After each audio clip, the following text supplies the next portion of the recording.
Okay, the second part of section 9.1 is completing the square. So this is the fourth method to solving quadratics, and this is the one method you didn't learn freshman year, or most of us haven't. Okay, so it's a little bit different than what you've seen, but it's just a matter of remembering the steps. Okay, so what you're going to do in something like number 1, so I have all the steps printed out from you, they're from your book. So also there's other examples in your book and video tutorials if you want to use that as well, if this isn't enough examples for you. Okay, so what I'm going to do first is you're going to make sure that you get rid of your constant. So your constant needs to be on the other side of the equation. So I have x squared plus 12x equals negative 15. Now what I'm going to do is on the left side, I'm trying to create a perfect square binomial. Okay, so let me just make a side note. A perfect square binomial is something like this. So 8 divided by 2 is 4, so 8x plus 16, right? That's a perfect square binomial because when I factor this, it becomes x plus 4, x plus 4, okay, which essentially we write as x plus 4 squared. That's what I'm trying to create on the left side of the equation, okay? So you're going to be creating those so that when you factor it, you get the same two binomials in your parentheses. Okay, in order to create that, this is what you're going to do. So you're always going to take this term. We call this term b. Okay, so I'm going to take the coefficient and I'm going to divide b by 2, and then I'm going to square it. Okay, so I'm going to do 12 divided by 2, which is 6, and then I'm going to square that so I get 36. Okay, so what I'm going to do with that 36, let me do it in a different color. Well, let me write this out first. What you're going to do to the 36 is you're going to add it to both sides. So on the left side, I'm going to put plus 36. And then I'm going to do it on the right side as well. Okay, so again, I just took the 12, I divided it by 2, and I squared it. Okay, and then I added that to both sides. So what you're going to do now is factor this. Well, that's easy because I just created a perfect square binomial. So, right, anything that multiplies to be 36 and adds to be 12, that's 6 and 6. That's x plus 6, x plus 6. But I'm going to write it as a square. So I'm going to write it, instead of x plus 6, I'm going to write it as x plus 6 squared equals, and then you're just going to add those two together. Okay, so I get positive 21. Now let's go back to the previous lesson and when we were solving by taking the square root. I'm going to do the same thing to solve for x. So I'm going to take the square root of both sides. Okay, so I get x plus 6 equals plus minus the square root of 21. I can't simplify 21 any further, so I'm just going to get x by itself by subtracting both sides by 6. So x equals negative 6 plus minus the square root of 21, and that's your final answer. So number 2. So you just want it to have x squared and your x on one side of your equation. So on the left side, I just want the x squared and the 7x, and I want to get rid of the constants, so the numbers that don't have a variable. So I'm going to subtract both sides by 8. And I'm going to get x squared minus 7x equals negative 3. Okay, so 7 is your b. So remember, that number I have to divide by 2. Let me write it like this. So we're dividing it by 2 and we're squaring that. So I'm going to take 7 divided by 2 and I'm going to square it. Now I'm going to get a fraction, which is okay. Okay, that's going to happen quite often. You're just going to have to deal with the fractions, but you can use your calculator. So remember, when you square this, it becomes 49 over 4. Okay, so that's what you're going to be adding to both sides of your equation. So let me rewrite this first. So x squared minus 7x and I'm going to add the 49 over 4 to both sides. Okay. So when you're factoring this, it's just going to be what you divided by 2. Okay, so like in the first example, when I divided b by 2, I got 6. So my binomial was x plus 6.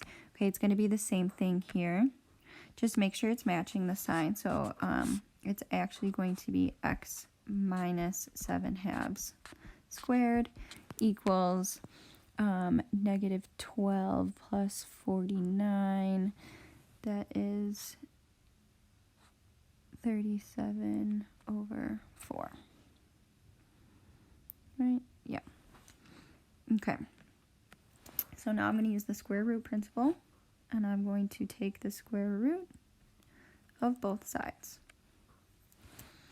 So I get x minus 7/2 equals plus minus the square root of 37, and I'm going to take the square root of 4. So over 2. Okay, now I need to get x by itself. So I'm going to add 7/2, and I cannot combine these two because they're not like terms, because the radical and the numerator on the other side. So x equals 7/2 plus minus the square root of 37 over 2. And I can't simplify the square root of the 37. There's no perfect square in there, so this is literally your final answer. Pretty easy peasy. It's just a matter of remembering the steps. That's the most complicated, and dealing with the fractions. Okay, but keep following these notes. Look at the steps at the top of these notes, and then you'll be fine. Okay, so in number 3, again, I need to get these two by themselves. I need to get rid of the constants. So I'm going to add 6 to the other side because I want all the numbers without a variable on the right side. So x squared minus 9x equals 11. Okay, and then I got to figure out what am I going to add to both sides. So remember, I'm going to take my b divided by 2, so 9 divided by 2, which doesn't simplify, and then I have to square that. So I'm going to get 81 over 4. Okay, so I have to add that to both sides. So I'm going to do plus 81 over 4 plus 81 over 4. Okay, again, you're adding it to both sides. Do not forget that step. It is so crucial to do that. Okay, now I have to factor this. Well, it's going to be a perfect square binomial, so 2 binomials that match, and the sign is going to match this sign right here. So it's going to be minus, and it's always half of b. So before I square it, that is what is going to be inside of your parentheses, so 9/2. So it's going to be x minus 9/2 squared equals, okay, if you cannot add this yourself, use your calculator, okay, but the common denominator is 4, so if I multiplied 11 by 4, I would get 44 plus 81. So 44 plus 81 is 135 over 4. Okay? Now, I'm going to use the square root principle, and I'm going to take the square root of both sides. So I get x minus 9/2 equals plus minus square root of 135, and I'm going to take the square root of 4, which is 2. Okay, I cannot simplify the square root of 135, so that means I need to get x by itself, and I'm going to add 9/2 to both sides. And this is the easy part because there's nothing to combine because they're not like radicals. So I get 9/2 plus minus the square root of 135 over 2. And then you're done. Okay, and then we leave our answer as is. That plus minus is giving me my 2 answers. So it's 9 plus root 35 over 2, and then 9/2 minus root 135 over 2. So you could write them as 2 separate, or you could do the plus minus. I think it's a little bit easier to do the plus minus. Okay, and then our last 3 So when our leading coefficient is greater than 1, what you need to do is get rid of your coefficient so that it is 1. So your leading coefficient is this right here. So the number in front of your x squared, you need to get rid of it. Well, let's think about that. How could I get rid of the 9 in front of x squared? Well, I could divide everything by 9. So I'm going to divide every single term by 9. So now I have x squared plus 2x equals -1/9. Okay, so now I'm back to problems like the previous ones. So I have just my variables on the left side, and I'm going to create a perfect square binomial. So I'm going to divide this by 2. So you do 2 divided by 2 and you square it, so that equals 1 squared, which equals 1. So what I'm going to be adding to both sides is 1. So x squared plus 2x equals -1/9. And then I'm going to add 1 to both sides, so plus 1 plus 1. Okay, you got to factor this. So that becomes x plus 1, so x plus 1 squared. And then you got to add your fractions.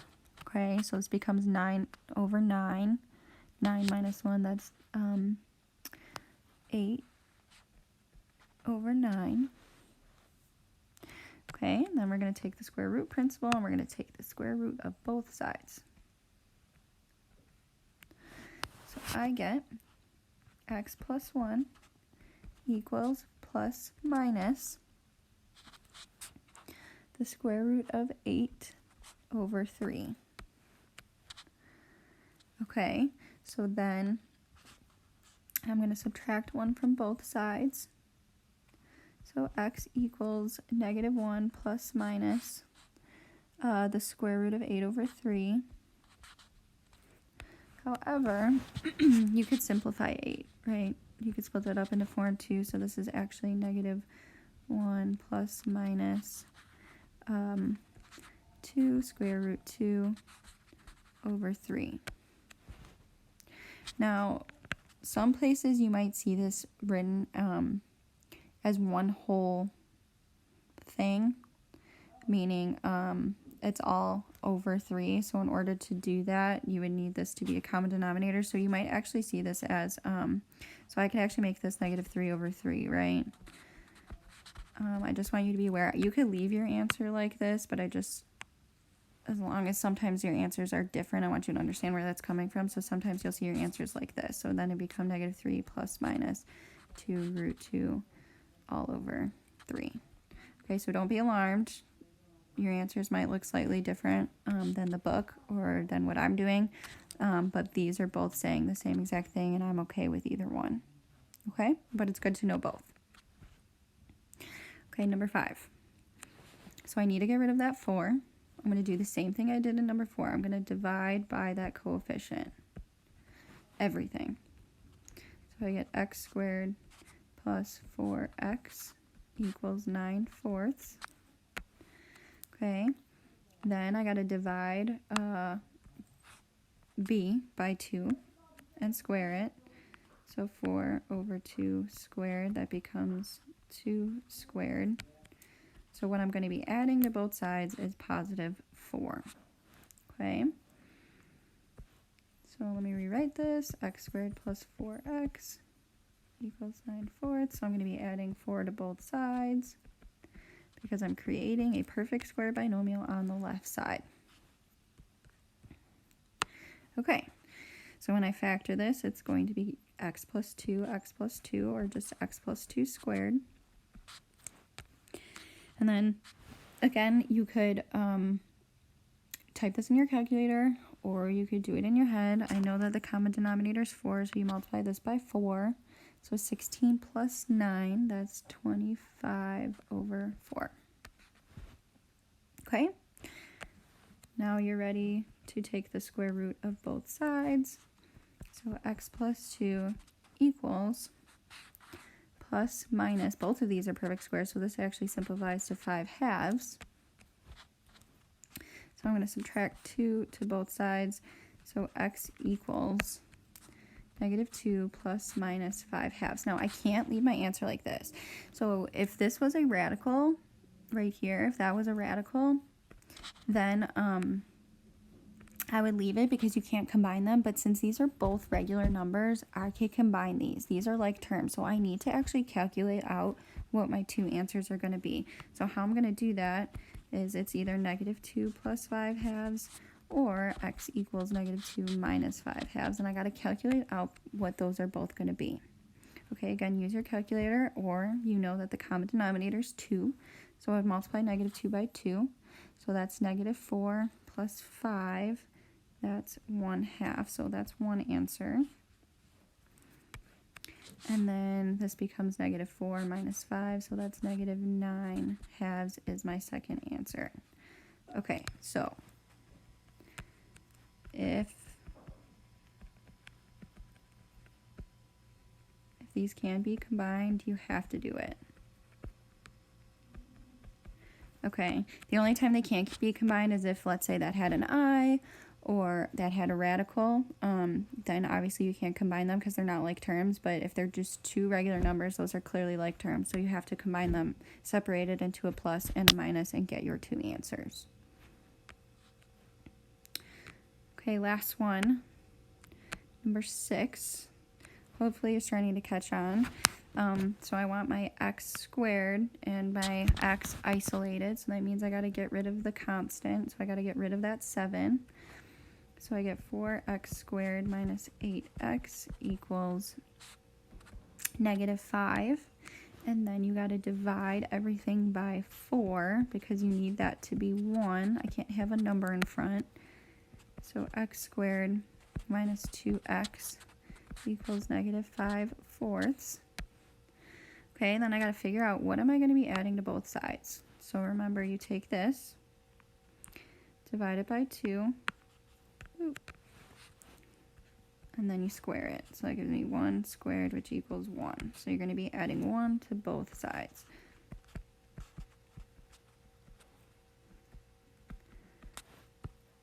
So +1, +1.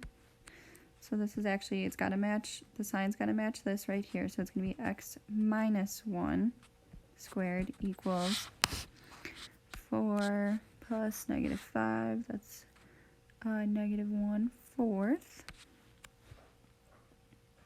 Okay, now we're going to take the square root of both sides. So I get x minus 1 equals plus minus. Okay, notice that I have a negative inside of my radical, right? So that means I have a square root of -1 in there. So I'm going to turn that into an I. And I'm going to get over 2. Okay, let me rewrite this so you can see why. So this is actually becoming the square root of -1 over 2. Well, I know what the square root of -1 is. That's just I. Okay, so I have plus minus I. So I have x equals 1 plus minus I over 2. Lots of different ways you could write this answer. I obviously can't combine these because they're not like terms, right? This is actually just a complex number, so you could write it like this. You could write it like this. Or you could turn it into one whole fraction if you really wanted to, but I recommend just leaving your answer like this. So either I could be in the numerator or it could be next to your 1/2. And then you're good. Those are your two answers. So it's really not much different from the last few problems from the square root principle notes. The only difference is these first few steps right here. Right, so getting the x squared and the x alone, adding that new term to both sides, and then you're taking the square root principle. Okay, so we're taking what we learned in the last lesson and kind of adding a few steps before it, and then applying that. Okay, and that is it for section 9.1. If you have any questions, please email me.